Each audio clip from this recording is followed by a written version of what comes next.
Bapak Ibu jemaat yang terkasih di dalam Tuhan, pagi hari ini kita ada di dalam satu tema. Saya menyiapkan sebuah tema menyembah dalam roh dan kebenaran. Satu bagian yang pasti Bapak Ibu sudah sangat familiar. Kita akan bersama-sama melihat bagian ini di dalam Yohanes pasal 4. Injil Yohanes pasal 4 ayat 21 hingga ayatnya yang ke-24. Saya akan membacakannya bagi kita sekalian dan Bapak Ibu jemaat bisa mengikutinya di Alkitab masing-masing. Yohanes pasal 4 ayat 21 hingga 24. Kata Yesus kepadanya, "Percayalah kepadaku, hai perempuan, saatnya akan tiba bahwa kamu akan menyembah Bapa bukan di gunung ini dan bukan juga di Yerusalem. Kamu menyembah apa yang tidak kamu kenal, kami menyembah apa yang kami kenal.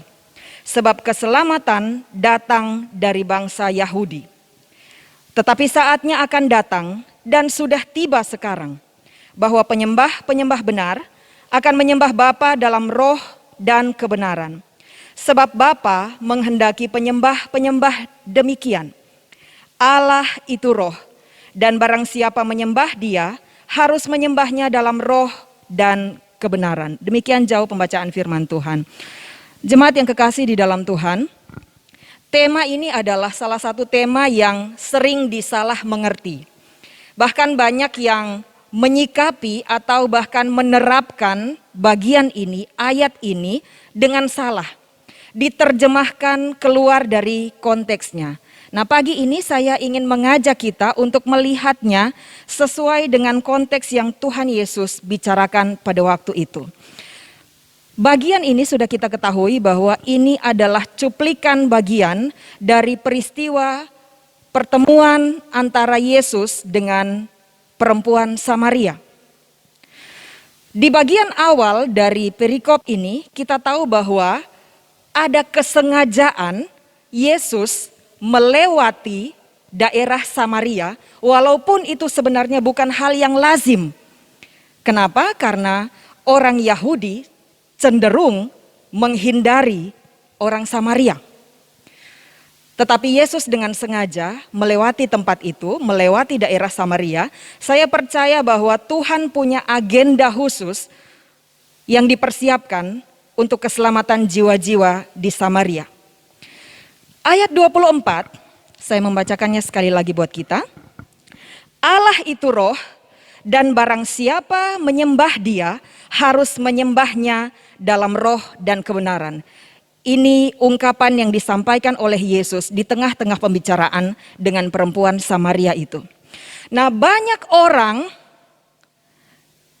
yang menerjemahkan, yang mencoba berasumsi, yang menyampaikan pendapat mereka, menyampaikan tafsiran mereka, bahwa ayat 24 ini berhubungan dengan bahasa roh.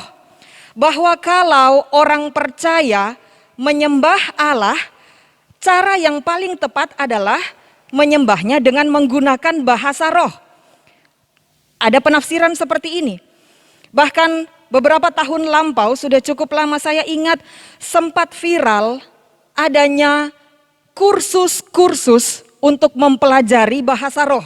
Saya pikir ini sesuatu yang cukup aneh dan mungkin lucu, karena bahkan untuk kursus bahasa Inggris atau bahasa Mandarin itu sesuatu yang berat. Bagaimana kalau kita harus belajar lagi kursus lagi bahasa roh? Nah, banyak penafsiran yang seperti ini bahwa menyembah Allah, menyembah Tuhan dalam roh dan kebenaran ini bersangkutan dengan menyembahnya menggunakan bahasa roh. Ini hal yang keliru, sama sekali jauh dari konteks. Kita akan melihatnya sebentar. Kemudian ada lagi yang mengkaitkannya bahwa menyembah Allah dalam roh dan kebenaran ada kaitannya dengan manifestasi pekerjaan Roh Kudus ketika seseorang sedang menyembah Tuhan dalam sebuah ibadah atau persekutuan. Disangkut pautkan dengan manifestasi berupa orang yang menyembah dengan menangis. Jadi waktu lihat orang menyembah dengan menangis, dengan air mata, orang berkata dia sedang menyembah dalam roh, itu pekerjaan Roh Kudus. Ada yang mengkaitkannya dengan manifestasi seperti orang yang menjerit ketika lagi berdoa, menjerit ketika lagi menyembah Tuhan, Kemudian ada yang mengkaitkannya bahkan dengan tertawa dalam roh. Ada fenomena itu terjadi beberapa tahun yang lampau dengan Toronto Blessing dan lain-lain.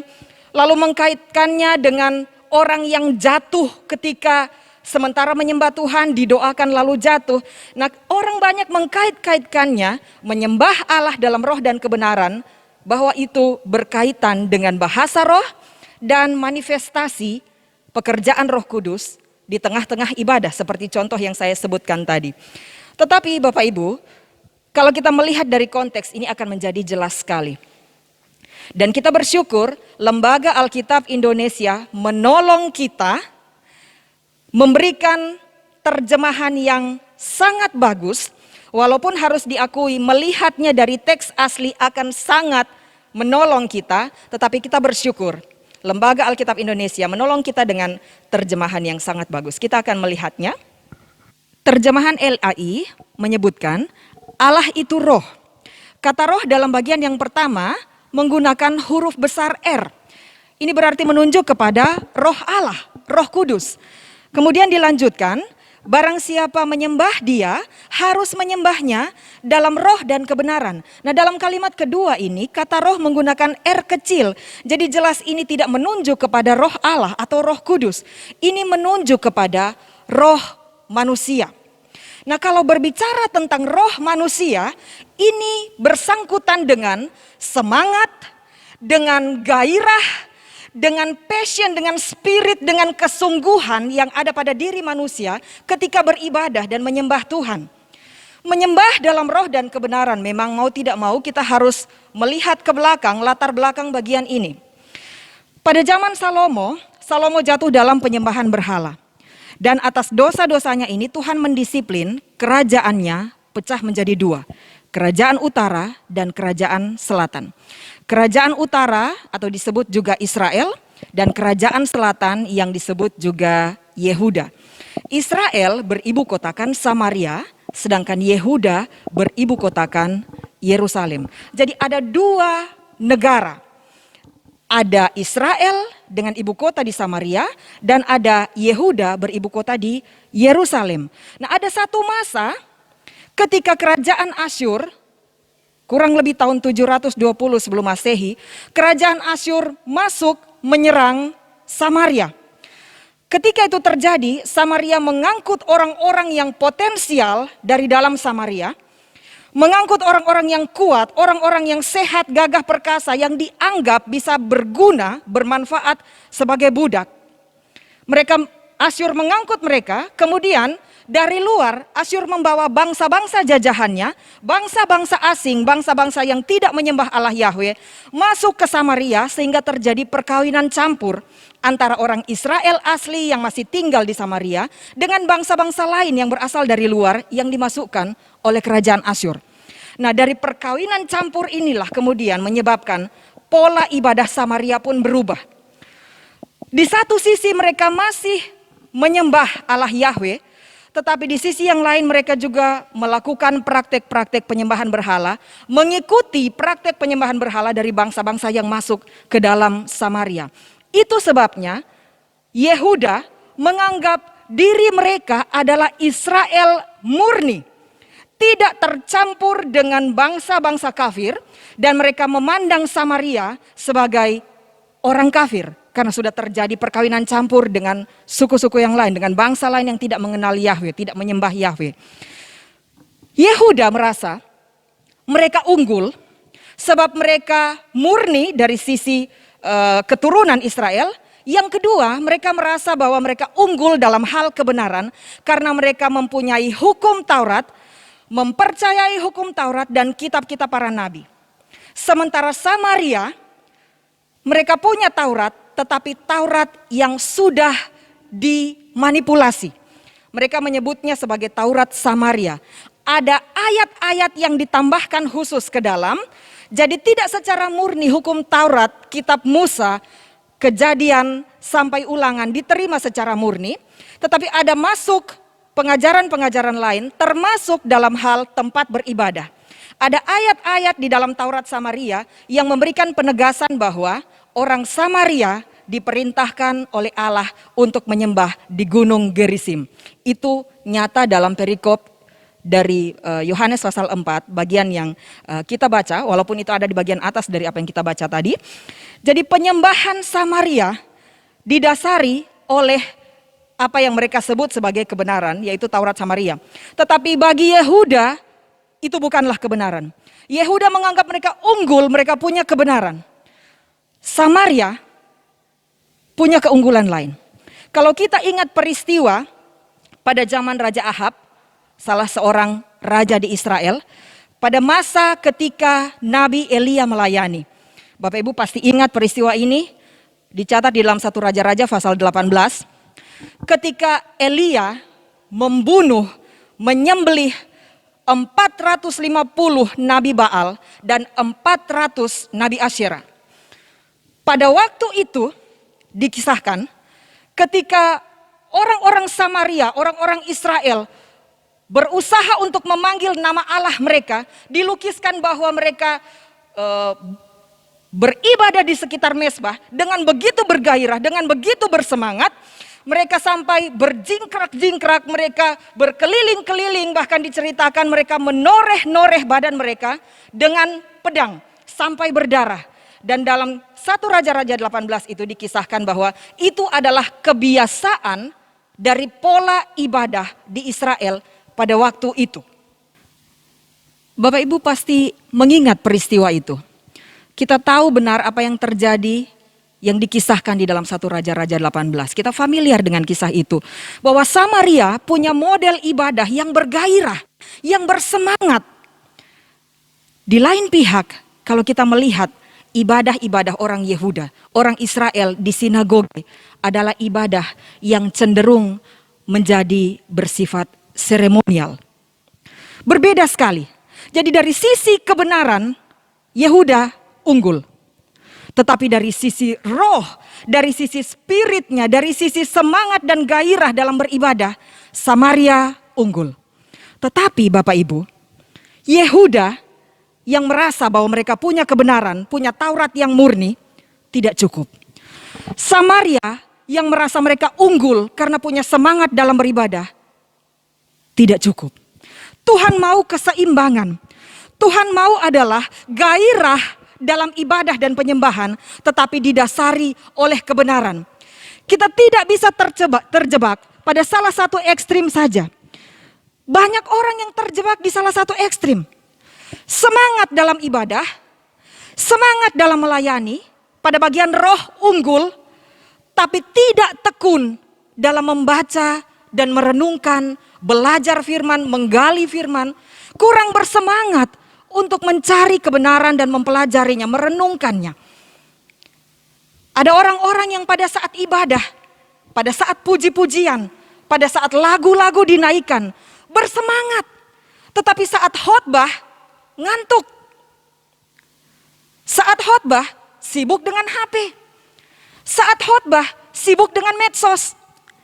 Saat khotbah, sibuk bolak-balik kertas, warta atau apapun yang ada di tangan. Semangat, ada rohnya, tetapi kebenarannya kurang. Ada orang-orang yang bersemangat datang ke gereja, bersemangat beribadah, bersemangat melayani. Tetapi waktu ditanya, sudah pernah baca Alkitab dari awal sampai selesai? Sudah pernah membaca Kejadian sampai Wahyu? Ragu-ragu untuk menjawab. Mungkin kita bertanya, apa penting harus menyelesaikan membaca dari Kejadian sampai Wahyu? Menurut saya sangat penting. Sebab kalau kita bertanya, Anda percaya Alkitab? Percaya. Tapi kalau kita berkata kita percaya tanpa pernah membaca keseluruhan isi Alkitab, itu ibaratnya saya kasih saudara ATM dan bilang kepada saudara, ada uang 1 juta di sini. Silakan bawa dan pakai itu untuk belanja. Lalu saudara akan pergi dengan rasa yakin bahwa ada uang 1 juta di dalam ATM ini, tanpa tahu itu benar atau tidak. Orang yang bersemangat, bergairah untuk Tuhan, bergairah menyembah, melayani Tuhan, yang tidak pernah tekun dan teratur membaca dan merenungkan firman Tuhan, memberi waktu bersaat teduh setiap hari untuk membaca dan merenungkan firman Tuhan, tidak lengkap. Ini bukanlah penyembahan dalam roh dan kebenaran. Penyembahan dalam roh dan kebenaran adalah penyembahan yang menyeimbangkan kedua sisi. Sisi roh, sisi gairah kita, sisi semangat kita, tetapi juga sisi kebenarannya. Firman yang mendasari semangat kita mengiring Tuhan. Yohanes Calvin, seorang bapak rohani yang bapak-bapak gereja awal yang sangat-sangat memberi banyak kontribusi dalam pengajaran-pengajarannya pada gereja mula-mula yang sampai hari ini kita masih terus memakai apa yang dia sampaikan. Yohanes Calvin pernah berkata seperti ini. Kalau kita menginginkan supaya agama kita direstui, sampai di titik itu ada kata agama di situ. Ini bukan bicara hanya soal agama saja. Ini bicara soal praktek-praktek agamawi, praktek-praktek ibadah, pola-pola agamawi. Kalau kita menginginkan supaya agama kita, pola-pola agamawi kita, pola-pola ibadah kita direstui atau diperkenan oleh Allah, Calvin berkata, maka agama itu harus bersandar pada pengetahuan yang didapatkan dari firman-Nya. Semangat dalam melayani, semangat dalam menyembah, semangat dalam beribadah, semangat datang ke gereja, semangat dalam hal-hal rohani, hanya bisa terjadi dan direstui oleh Tuhan, diperkenan oleh Tuhan, jika bersandar pada pengetahuan yang didapatkan dari firman-Nya. Roh tanpa kebenaran hanya membawa kita pada ibadah atau penyembahan yang dangkal, yang hanya mengedepankan sisi emosional kita saja. Sementara kebenaran tanpa roh akan menciptakan sebuah penyembahan yang bersifat seremonial semata-mata. Ibadah menjadi sebuah upacara saja. Ibadah menjadi sesuatu yang cenderung hambar dan garing. Dan itulah yang Yesus bicarakan dalam konteks ini. Berbicara tentang Samaria yang berapi-api dalam menyembah, tetapi kebenarannya tidak ada. Mereka menyelewengkan Taurat Tuhan. Bahkan mereka tidak menerima kitab-kitab para nabi. Mereka hanya menerima 5 kitab Musa yang diselewengkan. Sebaliknya Yehuda punya kebenaran yang murni dalam Taurat. Tetapi ibadah mereka cenderung menjadi ibadah yang seremonial semata-mata. Bapak Ibu, kita belajar dari bagian ini. Saya bertemu dengan seorang ibu beberapa waktu lalu dan kami berbicara tentang hal ini. Lalu dia bilang, Ibu Shirley, kalau saya kadang-kadang Samaria, kadang-kadang Yehuda. Maksudnya, kadang-kadang saya lebih menekankan kebenaran. Kadang-kadang saya lebih menekankan semangat. Saat saya menekankan kebenaran, saya lupa bahwa harus bersemangat di bagian itu. Saat saya lebih mengedepankan semangat, kadang saya melupakan hal yang penting untuk mempelajari dan mengejar pengenalan akan Kristus melalui firman-Nya. Jemaat yang kekasih, seiring dengan bertambahnya pengenalan kita akan Allah dan firman-Nya, maka dengan demikian akan bertambah pula apresiasi, kasih, dan penghormatan kita akan Allah. Jonathan Edwards, seorang pendeta yang terkenal pada abad 18, beliau merangkum perpaduan akan roh dan kebenaran dengan cara yang sangat baik. Beliau merangkumnya dengan sebuah kalimat. Tugas saya akan peningkatan emosi dan gairah jemaat sebaik mungkin hanya dapat saya lakukan apabila mereka tergerak secara murni oleh kebenaran. Sekali lagi, tugas saya dalam peningkatan emosi dan gairah jemaat sebaik mungkin hanya dapat saya lakukan apabila mereka, jemaat, tergerak secara murni oleh kebenaran. Bapak Ibu, bagian ini, kalimat ini mengingatkan saya tentang sesuatu hal. Saya dan juga Bapak Ibu jemaat di rumah Beberapa di antara kita adalah orang-orang yang terlibat dengan pelayanan altar. Dan orang-orang yang melayani di altar, baik sebagai pemimpin pujian, sebagai singer, sebagai pemain musik mungkin, sebagai pengkhotbah bahkan, kita kadang-kadang merasa sangat tertekan ketika akan mengambil pelayanan ini atau memulai pelayanan ini. Seolah-olah ada beban di dalam pikiran kita bahwa kita punya tanggung jawab untuk membuat jemaat yang hadir menikmati ibadah,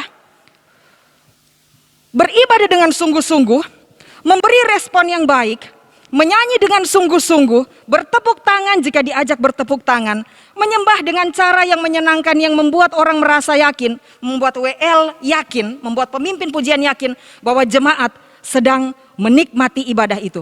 Seolah-olah ada tekanan di dalam hati seorang pemimpin pujian atau pengkhotbah bahwa dia harus membuat jemaat tergerak untuk menyembah Tuhan dengan cara yang baik dan berkenan. Tetapi Bapak Ibu, jelas itu bukan kapasitas kita. Jelas itu bukan kemampuan kita.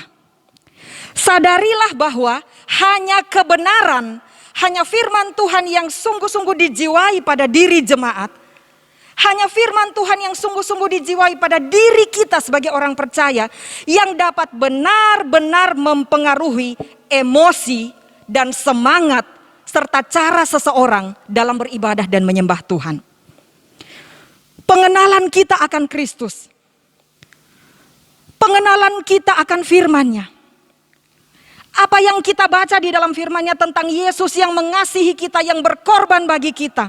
Kebenaran-kebenaran itulah yang akan menggerakkan jemaat, menggerakkan kita untuk menyembah dengan cara yang berkenan. Bukan karena seorang WL bisa berbicara dengan fasih lidah.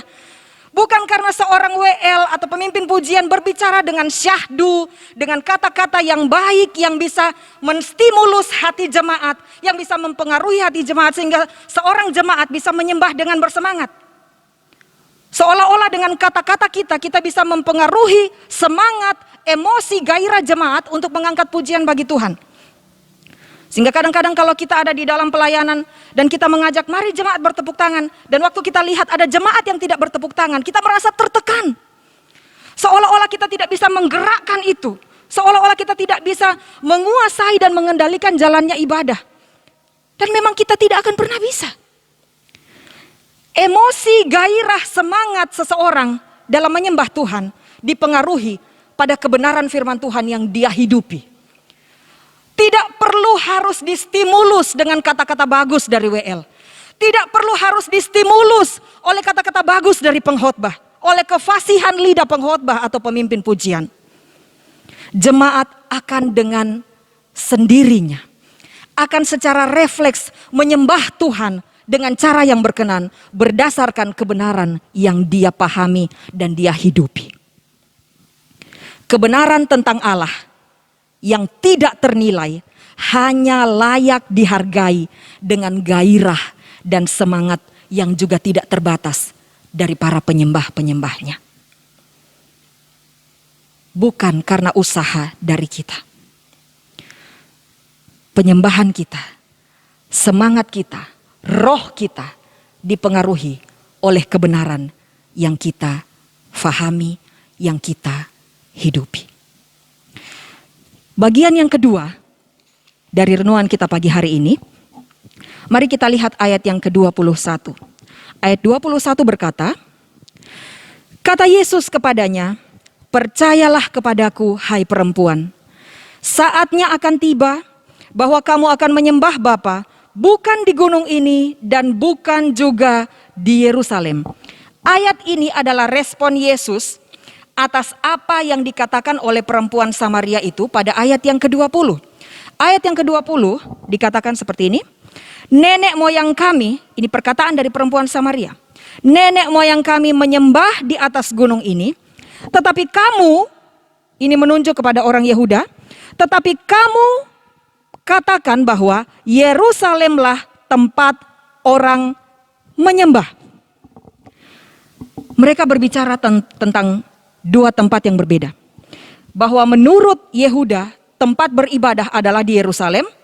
Sedangkan menurut Samaria tempat beribadah adalah di Gunung Gerisim, menurut apa yang disebutkan dalam Taurat Samaria. Tetapi yang menarik adalah apa yang ditambahkan oleh Yesus dalam penjelasannya di ayat 22. Saya membacakannya bagi kita. Kamu menyembah apa yang tidak kamu kenal, kami menyembah apa yang kami kenal, sebab keselamatan datang dari bangsa Yahudi. Bagian yang terakhir, kalimat yang terakhir dari ayat 22. Sebab keselamatan datang dari bangsa Yahudi. Dari kalimat ini sebenarnya ada dasar untuk orang Yehuda membela diri bahwa ibadah atau penyembahan yang berkenan kepada Allah secara geografis kiblatnya adalah Yerusalem. Ada dasarnya. Kenapa? Karena Yesus bilang keselamatan datang dari bangsa Yahudi. Jadi wajar kalau kemudian ibadah yang berkenan adalah kiblatnya, tempat yang tepat adalah Yerusalem. Tetapi Yesus tidak mengkonfirmasi hal itu. Yesus tidak menyatakan bahwa Yerusalemlah tempat yang tepat. Justru di ayat 21 Yesus bilang, saatnya akan tiba bahwa kamu akan menyembah Bapa bukan di gunung ini dan bukan juga di Yerusalem. Ayat ini memberi kemerdekaan dalam hati kita, memberi kebebasan dalam hati kita. Bahwa menyembah Allah dalam roh dan kebenaran. Berarti bukan lagi berdasarkan tempat, tidak lagi terikat oleh tempat, tidak lagi terikat oleh simbol-simbol. Yerusalem punya simbol, bait Allah. Samaria punya simbol, Gunung Gerisim. Itu sesuatu yang besar. Sejarah ketika pertama kali Musa berjumpa, Allah menjumpai Israel melalui pemberian 2 loh batu adalah di atas gunung. Itu simbol yang luar biasa bagi mereka. Namun meskipun Yehuda punya simbol bait Allah dan Samaria punya simbol Gunung Gerisim, tetapi ayat ini menekankan bahwa penyembah-penyembah yang benar akan menyembah Allah tidak dengan ikatan tempat. Tidak ada lagi kiblat yang harus diikuti. Tidak ada lagi tempat yang menjadi ikatan kita harus tertuju ke sana. Saya membayangkan seandainya kita masih harus mengikuti kiblat Yerusalem, anggaplah. Betapa ribetnya ibadah kita ketika kita mau berdiri, kemudian kita harus memperkirakan di mana arah Yerusalem. Di mana kota Yerusalem. Dan kalaupun kita tahu itu mungkin ada di timur, atau di selatan, atau di utara, atau dimanapun. Bukankah letak yang sangat jauh antara Merauke dengan Yerusalem akan membuat banyak selisih? Bisa jadi kita akan selisih sekian derajat dari posisi bait Allah Yerusalem. Dan bukankah sedikit ketidaktaatan adalah ketaatan keseluruhan terhadap hukum itu? Jadi tidak taat sedikit sebenarnya adalah tidak taat secara keseluruhan. Hanya karena kita salah dalam hal kiblat. Tapi bersyukur Yesus memberi bagian ini, memberi perikop ini kepada kita. Bahwa kita bisa menyembah Tuhan dalam roh dan kebenaran. Dalam semangat, dalam gairah. Dan hidup di dalam kebenaran. Tanpa terikat dengan tempat. Ibrani pasal 12 ayat 2 berkata, baiklah kita melakukannya dengan mata yang tertuju kepada Yesus. Jadi kiblat kita bukan lagi Yerusalem. Kiblat kita bukan soal Gunung Gerisim atau tempat-tempat suci lainnya. Walaupun hari-hari ini kita sering mendengar orang bilang ada perjalanan ke tanah suci Yerusalem, ada wisata rohani ke tanah suci, ke Holy Land. Tapi sama sekali itu bukanlah tempat suci kita. Dari pandangan Yahudi, Yerusalem adalah tempat suci. Tetapi bagi orang percaya tidak ada lagi kiblat seperti itu. Kiblat kita adalah Yesus. Lakukan ibadahmu, lakukan penyembahanmu dengan mata yang tertuju kepada Yesus. Yesuslah kiblat kita saat ini. Allah itu roh.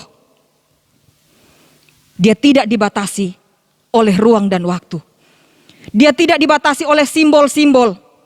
Saudara tidak akan dicegat di depan pintu gereja saat memasuki tempat ibadah hanya karena saudara lupa pakai kalung salib. Bahkan kalau Alkitab saudara pun tertinggal di rumah, Penyambut tamu tidak akan bertanya mana Alkitab, yang bawa Alkitab boleh masuk. Simbol-simbol kekristenan mana? Kalau saudara bawa simbol kekristenan, saudara bisa masuk. Dan kita bersyukur untuk kemerdekaan yang Tuhan kasih. Tidak ada ikatan lagi dalam hal-hal seperti itu.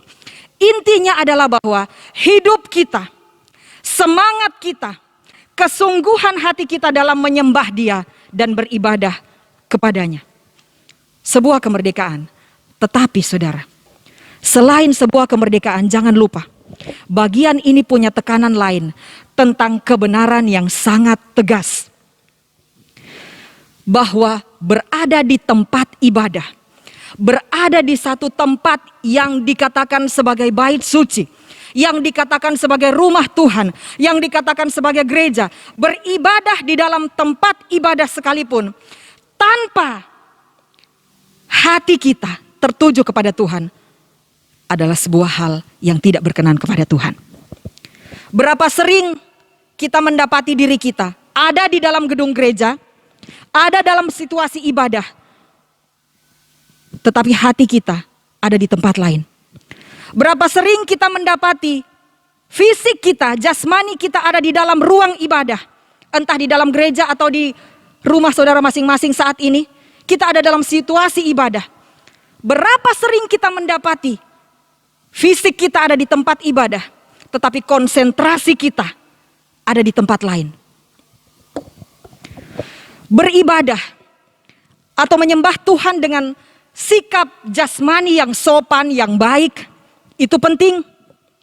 Tetapi jauh lebih penting sikap hati kita pada saat menyembah atau beribadah. Karena bisa terjadi kita duduk sopan di tempat ibadah, bisa terjadi kita mengikuti arahan pemimpin pujian, menyanyi dengan baik, bertepuk tangan dengan baik. Bisa jadi kita mengikuti jalannya ibadah dengan sikap fisik yang baik. Tapi hati kita tidak sedang beribadah. Tidak sedang menyembah Tuhan. Hati kita sedang cenderung pada hal yang lain. Memikirkan hal yang lain.